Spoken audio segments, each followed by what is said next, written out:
आपको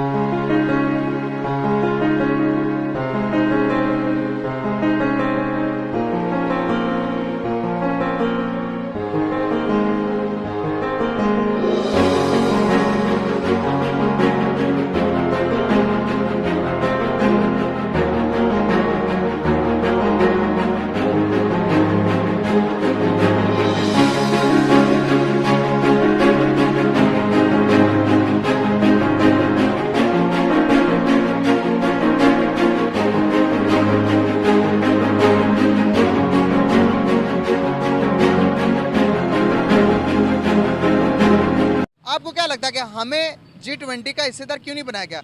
इंडिया ने specially guest बनाकर बांग्लादेश को बुलाया, शेख हसीना को भी इनविटेशन भेजा और शेख हसीना भी अटेंड कर रही हैं। यहाँ पर हम है कि हमें कोई खाते में ही नहीं ले रहा, हमें बुलाया ही नहीं गया। G20 की समिट के प्लेटफॉर्म ने दुनिया को ये बताया है कि इंडिया कैसे दुनिया की एक लीडिंग पावर बन चुका है।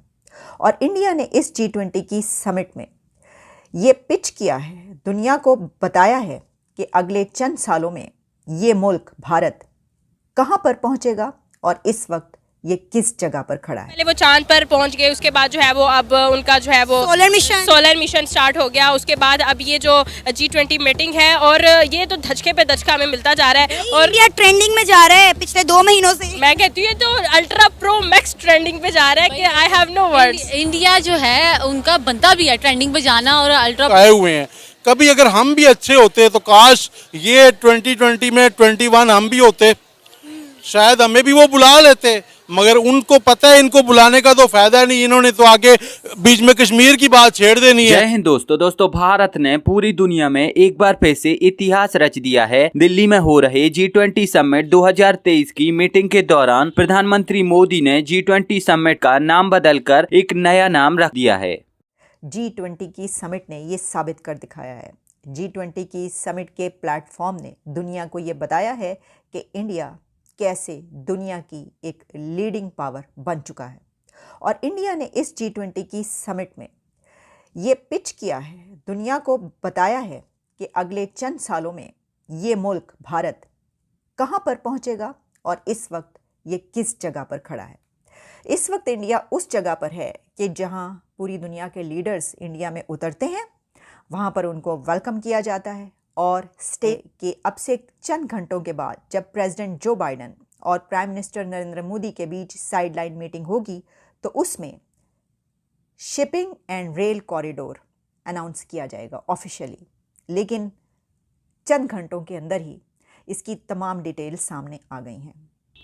अब दरअसल 9 सितंबर से G20 समिट की जो प्रमुख मीटिंग है उनकी शुरुआत हुई थी और तब प्रधानमंत्री मोदी ने अफ्रीकन यूनियन को G20 में एक नया मेंबर बना दिया है। अफ्रीकन यूनियन को G20 समिट में जोड़ने के बारे में बातचीत बहुत लंबे समय से चल रही थी, लेकिन प्रधानमंत्री मोदी का यहाँ पर कहना था कि वो अफ्रीकन यूनियन को G20 का सदस्य बनाकर ही रहेंगे। और अब फाइनली जब दिल्ली में G20 समिट की प्रमुख मीटिंग हुई तो प्रधानमंत्री मोदी ने अफ्रीकन यूनियन को G20 का एक नया सदस्य बना दिया और इसीलिए अब प्रधानमंत्री मोदी ने G20 समिट का नाम बदलकर G21 समिट रख दिया है। अब अगर यहाँ पर आप ये सोच रहे हो कि प्रधानमंत्री मोदी को अफ्रीकन यूनियन को G20 में जोड़ने की इतनी ज्यादा क्या पड़ी थी, तो मैं आपको बता दूं कि इसके कई महत्वपूर्ण कारण हैं। और इसका सबसे पहला कारण तो ये है कि भारत को एक विश्व गुरु बनना है और ये वही सारे देश हैं जो कि भारत को विश्व गुरु बनाते हैं। मौजूदा समय में ही ये सारे देश भारत को पूरी दुनिया के दक्षिणी भाग का नेता बताते हैं, यानी कि भारत को पूरी दुनिया का ग्लोबल साउथ लीडर माना जाता है। और ये है ग्लोबल साउथ, जैसे कि आप इस फोटो में देख सकते हो। और दुनिया के इसी दक्षिणी भाग में बहुत सारे देश हैं जो कि अर्थव्यवस्था के हिसाब से बहुत ही ज्यादा कमजोर हैं, जहाँ के लोग बहुत ही ज्यादा पिछड़े हुए हैं, जहाँ पर बहुत ही ज्यादा गरीबी है, भुखमरी है और ये देश पूरी तरह से अविकसित हैं। तो ऐसे में भारत ये चाहता था कि अगर हमें इनकी आवाज को पूरी दुनिया के बड़े बड़े संगठनों और बड़ी बड़ी संस्थाओं तक पहुँचाना है तो ऐसे में अफ्रीकन अफ्रीकन यूनियन जो कि 55 देशों का एक समूह है उसे G20 का सदस्य बनाना ही होगा। एक दूसरा कारण ये भी है कि भले ही आज अफ्रीका के देश इतने ज्यादा गरीब हैं, लेकिन अफ्रीका में भी बहुत सारे ऐसे देश हैं जो कि बहुत ही तेजी से ग्रोथ कर रहे हैं और वो दुनिया की फास्टेस्ट ग्रोइंग इकोनॉमी में आते हैं। और भले ही इन अफ्रीका के देशों के पास उतना ज्यादा पैसा नहीं है और पैसे के हिसाब से वो अमीर नहीं है, लेकिन अगर हम खनिज पदार्थों की बात करें तो इस मामले में अफ्रीका पूरी दुनिया में सबसे ज्यादा अमीर है। और इसीलिए भारत सरकार अपना बहुत सारा पैसा अफ्रीका के अलग अलग देशों में निवेश करती है। और एक तीसरा कारण यह भी है कि अफ्रीका ही वो महाद्वीप है जिसे भारत फिलहाल सबसे ज्यादा एक्सपोर्ट करता है और जहां से भारत की बहुत ही ज्यादा कमाई होती है, क्योंकि अफ्रीका में गरीबी बहुत ही ज्यादा है और इसीलिए जो भारतीय सामान होता है वो कीमत के हिसाब से बहुत ही ज्यादा सस्ता होता है और क्वालिटी वाला भी होता है। और इसीलिए अफ्रीका के देशों में भारतीय सामान को बहुत ही ज्यादा पसंद किया जाता है, चाहे फिर वो भारतीय कंपनी द्वारा बनाई गई बाइकें हों या फिर भारतीय कंपनी द्वारा बनाई गई कारें हों या फिर भारतीय कंपनी द्वारा बनाए गए कोई खाद्य पदार्थ हों। तो अफ्रीका के लोग बड़ी मात्रा में भारतीय सामान खरीदते हैं। और एक चौथा और महत्वपूर्ण कारण ये भी है कि अफ्रीका ही वो लोकेशन है जहां से भारत अपना जो माल है वो यूरोप के मार्केट तक भेज सकता है और वहां पर अपना माल एक्सपोर्ट करके बहुत सारा पैसा कमा सकता है। तो अब इतने सारे कारण होने की वजह से अफ्रीका भारत के लिए बहुत ही ज्यादा जरूरी बन जाता है और भारत अफ्रीका को कभी भी इग्नोर नहीं कर सकता। और यही सब कारण थे जिसकी वजह से भारत सरकार ये चाहती थी कि अफ्रीकन यूनियन को G20 का सदस्य बना दिया जाए, ताकि जो अफ्रीका के देशों की आवाज है वो बड़े बड़े संगठनों और बड़ी बड़ी संस्थाओं तक पहुंच सके। और अब भारत सरकार ने ये कर दिया है और अफ्रीकन यूनियन को G20 का एक नया सदस्य बना दिया है। इसमें G20 जो है,